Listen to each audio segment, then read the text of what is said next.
12 R&B groups that you know every word to, that soundtracked every family reunion and house party and slow dance you've ever had. And every single one of them broke up right after their biggest hit peaked, not years later when the money dried up or the tours ended. Right then at the top, when the world finally knew their names. You do for me, you and me. Some couldn't handle what success exposed about who they really were. Others got torn apart by tragedy that was already waiting in the wings. A few just walked away from everything they'd built because staying meant losing themselves. And the reasons why will change how you hear these songs forever. Because behind every anthem you've danced to is a group of people who couldn't survive what that anthem did to them. Madness has got you going crazy. It's time to get Number 12, Boogie Nights, Heatwave, 1977.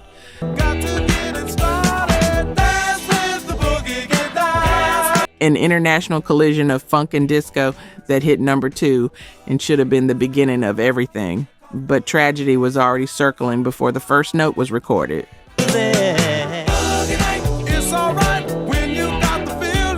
Guitarist Jesse Witten stabbed to death in Chicago before they even entered the studio, replaced and mourned, and the sessions continued because the music industry doesn't stop for grief.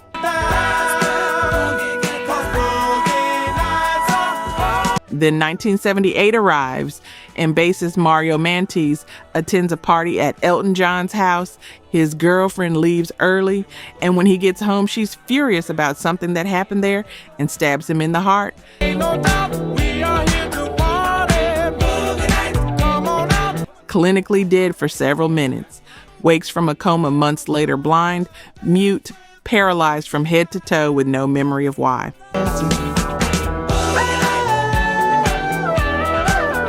Then 1979, and lead singer Johnny Wilder is in a car accident that leaves him paralyzed from the neck down.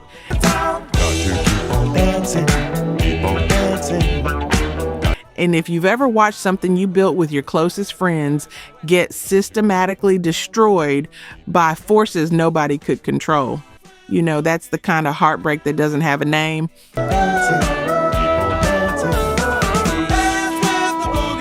Heatwave kept recording with Johnny producing from a wheelchair, kept touring with replacement singers, but by the late 80s, the original lineup was scattered across continents and hospital rooms, and the funk disco dream that brought Americans and Brits and a Swiss bassist and a Czech drummer together in London nightclubs had dissolved into memory and lawsuit and the particular silence that comes after the music stops.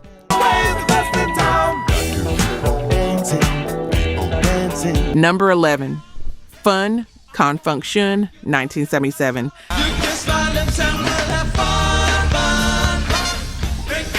Seven childhood friends from Vallejo spelling their number 1 R&B hit with 2 F's because they were that confident, that certain they'd created something the world needed to remember.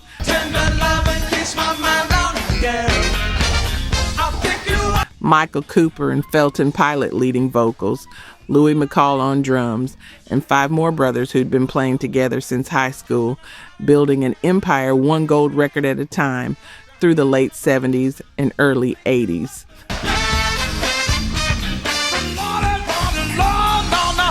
"11 albums in 10 years, and every black cookout from 1978 to 1985 had at least one Funk Shun song. But by the mid-80s, the tension that success breeds starts tightening around the friendship that created the music.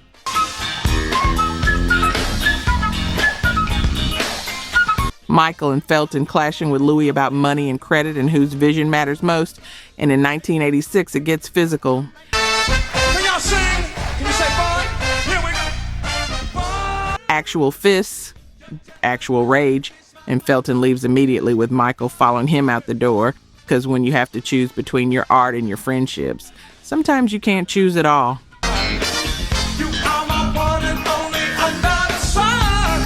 The remaining members tried to continue with new singers, but it's not Funk Shun without the brothers.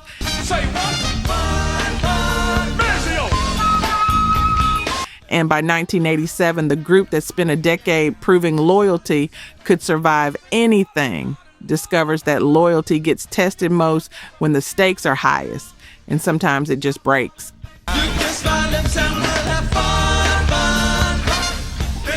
Real talk. Only 9% of you watching this are actually subscribed. That hurts a little, not gonna lie. We spend hours digging through archives, fact-checking every detail, bringing these stories back to life because this music deserves to be remembered. And you're here because you care about that too. So if these videos mean something to you, if you've ever said, damn, I didn't know that, or felt something while watching, just hit subscribe. It's free, takes 2 seconds, and it tells YouTube to show this to more people who love this music like we do. Let's build this together. All right, back to the story. Number 10, There'll Never Be. Switch, 1978.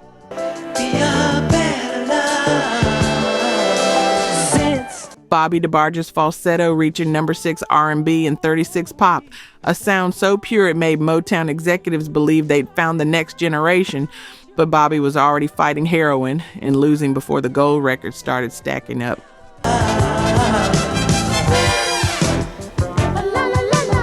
4 gold albums by 1980 in Bobby's addiction, creating unbearable tension in every studio session and tour bus and hotel room.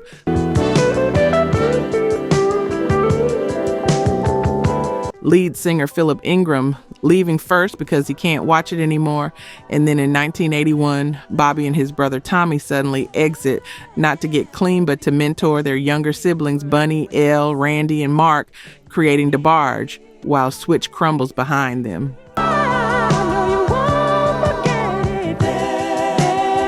You know that feeling when you finally make it, but the cost is higher than you expected, and you realize success was never the point. Survival was.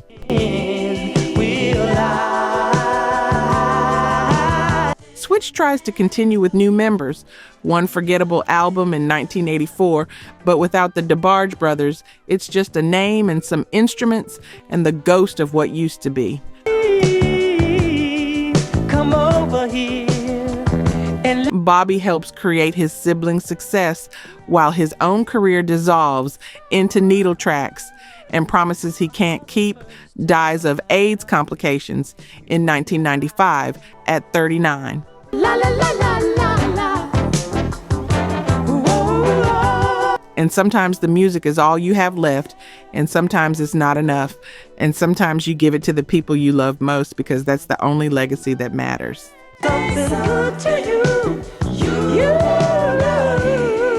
Number 9, the second time around, Shalamar, 1979.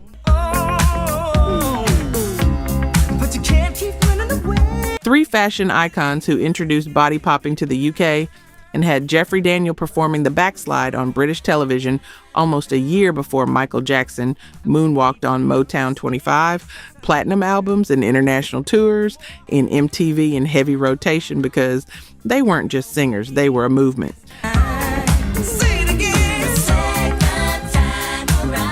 But Dick Griffey at Solar Records wasn't paying them properly. Royalties disappearing into accounting tricks and promises, tensions building through every success until 1983 when they're filming the video for a hit single and Jody Watley and Howard Hewitt have a falling out so severe that she uses a body double for most of the shoot.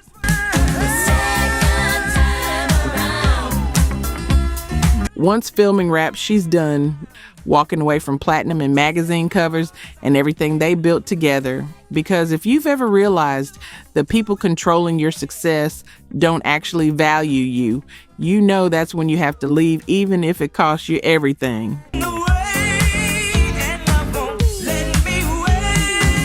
Jeffrey Daniel exits around the same time, and the group that taught Michael Jackson to moonwalk breaks up at their creative peak.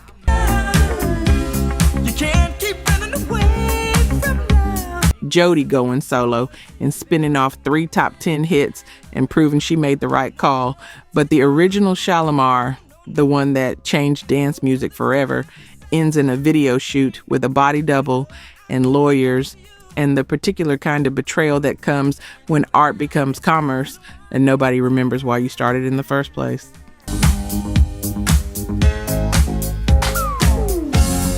Number 8, Always, Atlantic Starr, 1987.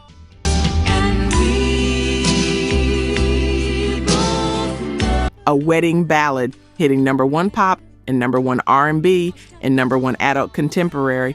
The Lewis brothers David and Wayne and Jonathan finally getting their crossover moment with Barbara Weathers on lead vocals. And Barbara and Wayne are engaged to be married, and the future should be unlimited. Come with me, my sweet. But success exposes everything, and arguments about royalties surface like poison water.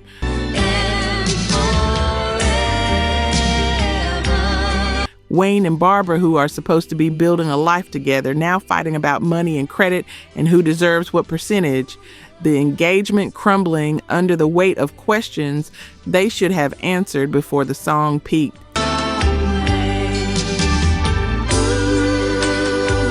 By 1988, Barbara quits entirely because that's a different kind of heartbreak. When the person you're building with becomes the person you're fighting with, and you can't tell anymore where the love ends and the business begins.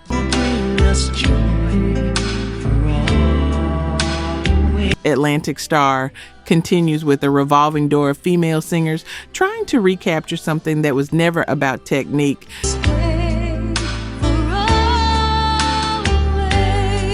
Just 5 more albums that never touch what they had until David Lewis leaves in 1997 to pursue Christian ministry, because sometimes you have to walk away from everything you built to remember who you were before the building started.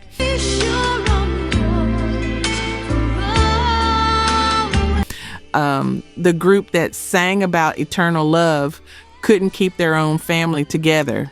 And if you've ever watched success expose the cracks in a relationship you thought was solid, you know exactly how that feels.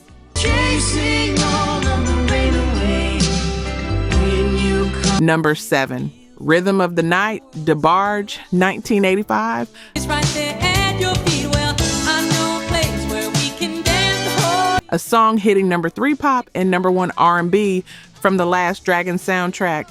Out on the street now, the party's just beginning. The music's DeBarge's falsetto everywhere on MTV and radios and Motown, seeing them as the next Jackson 5. But here's what nobody knew. the rhythm of the night. While that song was climbing the charts, most of the group was already gone. Bunny, Randy, Mark, James, all addicted to cocaine and heroin, too drug-addled to participate in recording sessions. Forget about the worries on your mind. You can leave it all behind. So DeBarge recorded the entire album essentially by himself, while Motown executives pretended not to notice because the single was a smash, and gold records don't care about family dysfunction. Step out into the street where all of the action. The album goes gold, the single becomes eternal, and the group doesn't really exist anymore except on paper and in L's desperate attempts to hold together something that was already destroyed.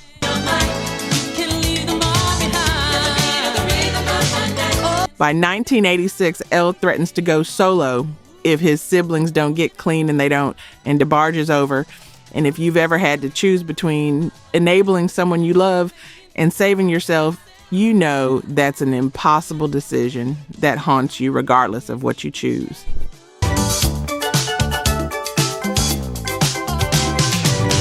L went solo, had some success, then fell into his own addiction by the late 80s, because sometimes you run from the fire only to find it waiting for you, patient and certain as gravity.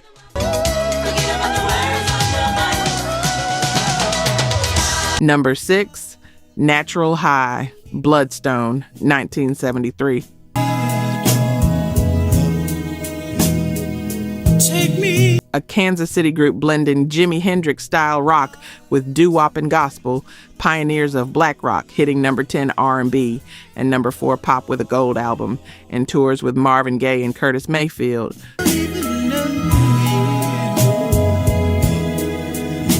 But in July 1973, the same year their biggest hit peaks, percussionist Roger Durham dies of kidney failure and liver complications at 27 years old.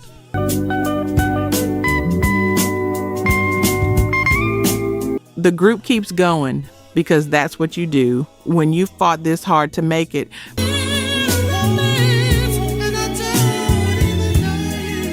More hits through the 70s while the original lineup starts disappearing one member at a time.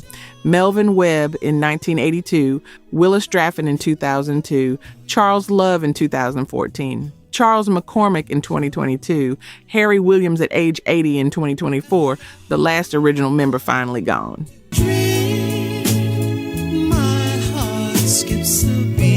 You know what's worse than a group breaking up? Watching them disappear slowly over 51 years, each loss taking a piece of the sound with it until what's left is just echoes and the particular loneliness of being the last one who remembers how it started.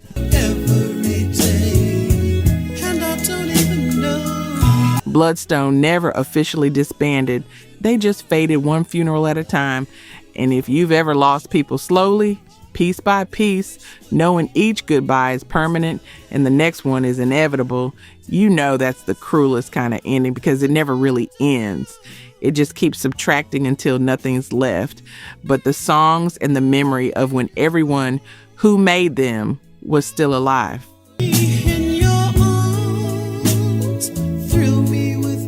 Number 5, Fantastic Voyage, Lakeside, 1980.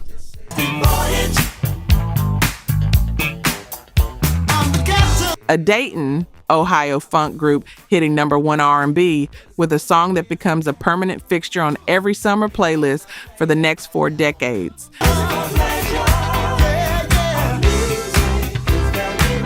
9 original members who'd been together since 1969, building something that felt unbreakable.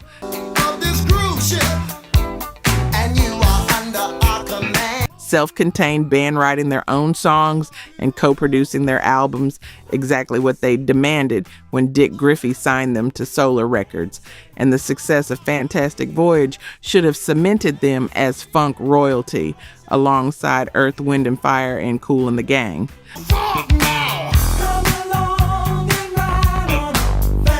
But success breeds expectation, and expectation breeds pressure. And by the mid-'80s, when New Jack Swing starts taking over the airwaves, Lakeside's funk sound suddenly feels dated to executives who only care about what's next.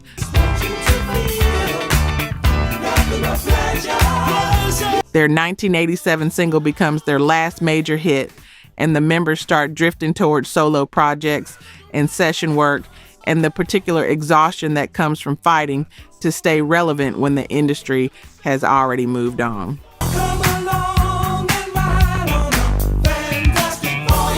The group never officially breaks up, but the original lineup gradually dissolves into nostalgia tours and oldie circuits.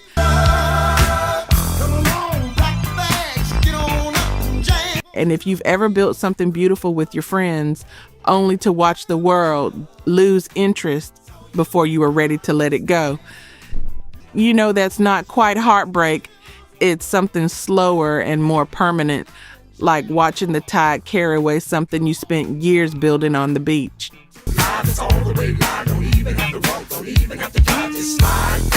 Number 4, Back in Love Again, L.T.D, 1977.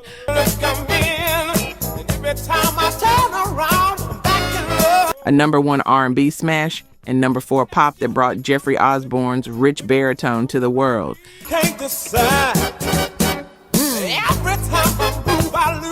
And for 3 years, L.T.D rode that voice to gold albums and sold out tours and a permanent place in black music history. The 10-piece self-contained band from Greensboro had been grinding since the early 70s, backing Sam and Dave before finding their own sound.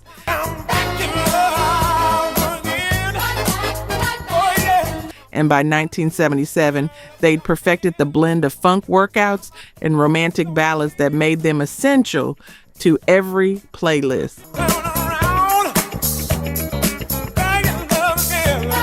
But Jeffrey Osborne's voice was the secret ingredient, that warm conversational tone that could make you cry on a ballad and move your hips on an up-tempo track.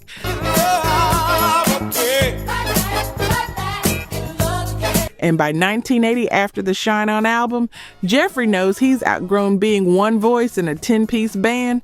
Guess I just don't ever want it to end. He and his brother Billy both leave to pursue solo careers, taking with them the exact quality that made L.T.D special in the first place. Every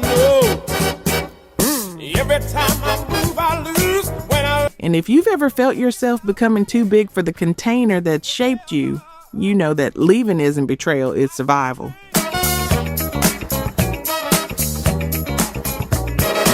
The remaining members bring in new vocalists, Andre Ray and Leslie Wilson, squeeze out a couple more albums with modest success, but without the Osborne brothers, it's just good musicians playing good songs.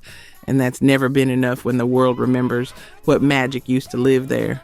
Every time I turn around, back in love. Number 3, Car Wash, Rose Royce, 1976.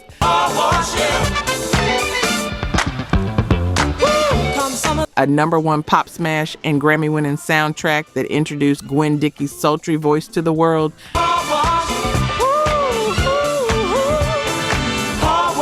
Norman Whitfield's latest creation hitting bigger than anyone expected, because that's what happens when you combine a self-contained funk band with a singer who can make even a song about washing cars sound sexy.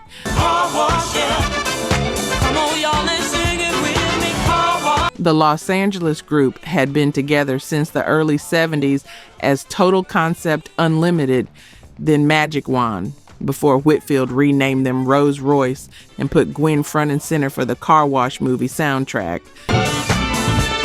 All right, that is so bad. Super. 3 more top 10 R&B hits followed: I Want to Get Next to You, I'm Going Down, Wishing on a Star, and Gwen Dickey was everywhere.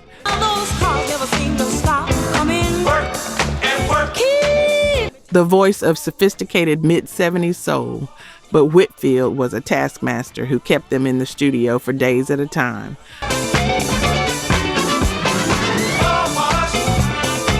"24-hour sessions that destroyed marriages and friendships, and Gwen was the one getting all the attention from journalists while the band members felt invisible. Hey, get your car washed today. Resentment building with every interview that focused on her and ignored the 9 musicians who created the grooves.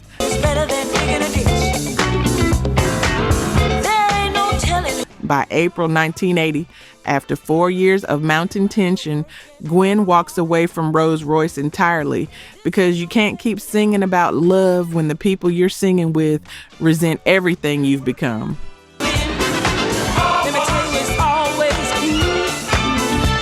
The group continues with replacement singers, but never recaptures what they had. And that's the thing about being the voice. When you leave, you take the sound with you, and everyone knows it.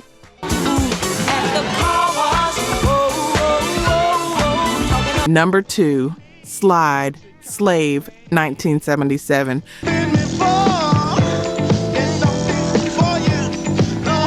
A number 1 R&B smash built on Mark Adams' slithering bass line and raw Dayton funk, launching Slave into the upper echelon of 70s funk bands alongside Parliament and the Ohio Players.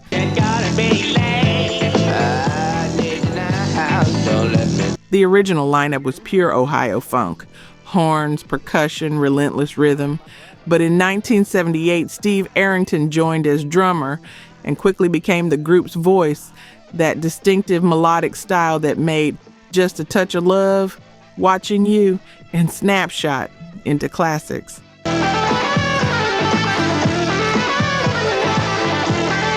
Arrington wasn't trying to sound like anyone else. He'd studied with Pete Escovedo and Sheila E., played fusion jazz with the greats, and when he brought that sensibility to Slave's raw funk, something magical happened that pushed them to new commercial heights.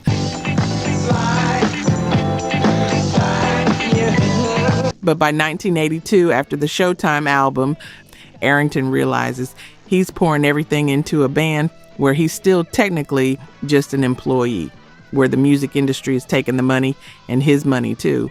And the creative vision he's developing doesn't fit Slave's direction anymore. around when you want to get down. He leaves to form Steve Arrington's Hall of Fame, taking with him the melodic sensibility that had defined Slave's most successful era.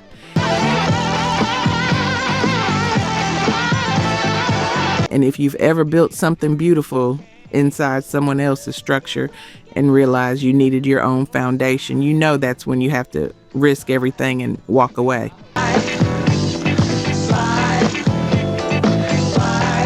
Slave continues recording into the mid-90s with revolving members and diminishing returns, chasing a sound that left when Arrington did.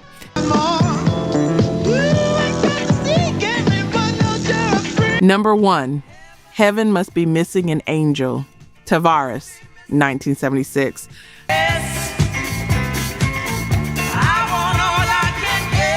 Five Cape Verdean American brothers from Providence and New Bedford who've been performing together since 1959 as Chubby and the Turnpikes, harmonizing at family gatherings and high school talent shows until they became Tavares in 1973 and started stacking hits on Capitol Records. Number 15, Pop with Heaven Must Be Missing an Angel in 1976. Then Don't Take Away the Music. Then winning a Grammy for More Than a Woman on the Saturday Night Fever soundtrack that sold 11 million copies worldwide.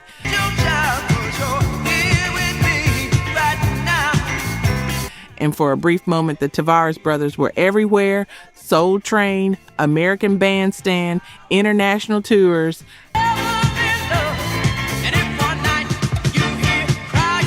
The family band that proved Blood Harmony was unbeatable, but what Saturday Night Fever gave them in exposure, it took away in identity, because suddenly they were disco when they'd always been R&B, and when disco crashed at the turn of the decade, it took Tavares' commercial momentum with it.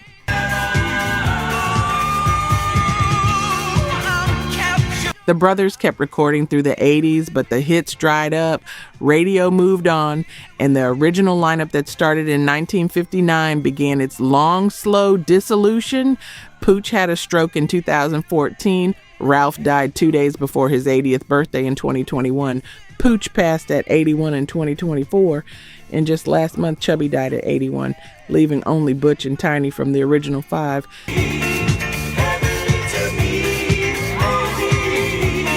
They never officially broke up, just slowly disappeared one brother at a time over 6 decades, and that's somehow sadder than any dramatic split could ever be. Watching a family group dissolve through the simple arithmetic of mortality.